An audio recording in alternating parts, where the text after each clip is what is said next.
Cookery சேனலை பார்த்து யார் வேணாலும் சமையல் பண்ணலாம். ஆனா சுவையான சமையல் பண்றது எப்படி?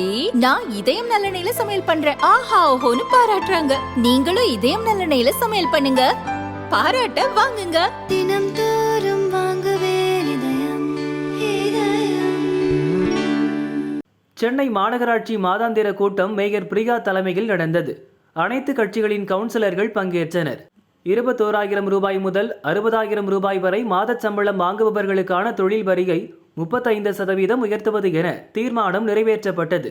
மாத வருமானம் 21,000 ரூபாய்க்குள் சம்பளம் வாங்குபவர்களுக்கு தொழில் வரி இல்லை.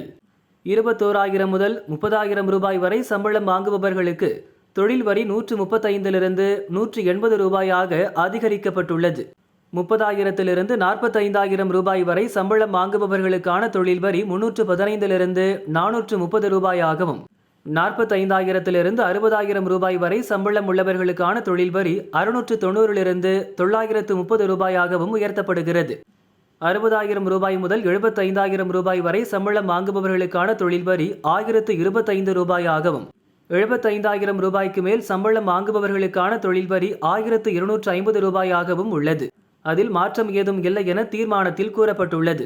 இப்படி 35%க்கு தொழில் வரியை உயர்த்துவது நடுத்தர வர்க்கத்தைச் சேர்ந்த சம்பளதாரர்களுக்கு சிரமத்தை ஏற்படுத்தும். வரியை உயர்த்தக்கூடாது என சில கவுன்சிலர்கள் எதிர்ப்பு தெரிவித்தனர். அதற்கு மாநகராட்சி கமிஷனர் குமரகுருபரன் பதிலளித்தார்.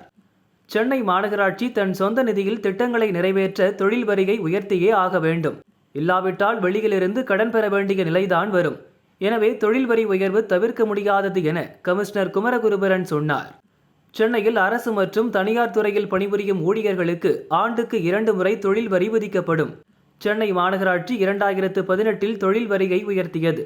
அதன் பிறகு இப்போதுதான் தொழில் வரியை உயர்த்த முடிவு செய்யப்பட்டுள்ளது. மாநகராட்சி தீர்மானத்துக்கு தமிழக அரசு ஒப்புதல் கொடுக்கும் பட்சத்தில் தொழில் வரி உயர்வு நடைமுறைக்கு வரும்.